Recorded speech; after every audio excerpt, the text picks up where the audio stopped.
So we've had our Christmas lunch and as always, there's loads of food left. There's a few options in what to do with this food. The first thing we have to do is really to get it in the fridge as quickly as possible.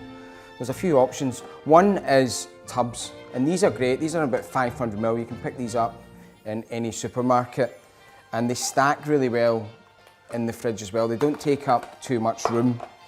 So if you pop your food in these tubs, it's just a great way of saving that food for later. And the tub isn't huge. You know, if you end up with a fridge full of big tubs that are half empty, it takes up a lot of space. So that's one option.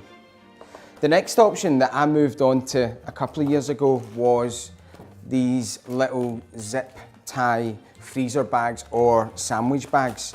And these are fantastic, again, because they take up not a lot of room. So you can store quite a lot of food. And they're very, very inexpensive. So you can store the food. You can get it labelled. And labelling's important.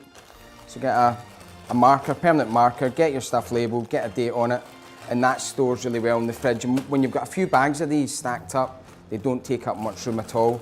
But for me, the biggest saving I've made at home is to vacuum pack.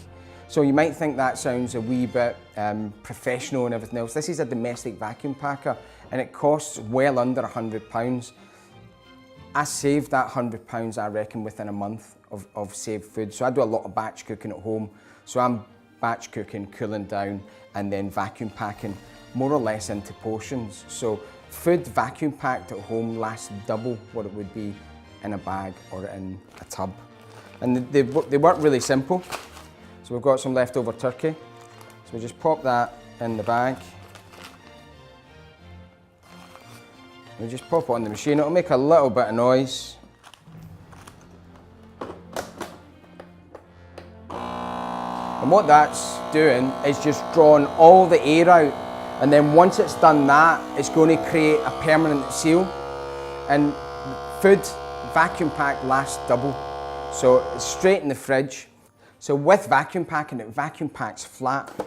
So what that means is if you're going to freeze it, it defrosts really quick when you come out. So you don't have to plan too far ahead when taking the food out. Even taking it out the night before, popping it in the fridge, and it'll defrost perfectly well in the fridge. So 3 different options: zip bags, tubs, and vacuum packing. And you'll save loads of food at Christmas.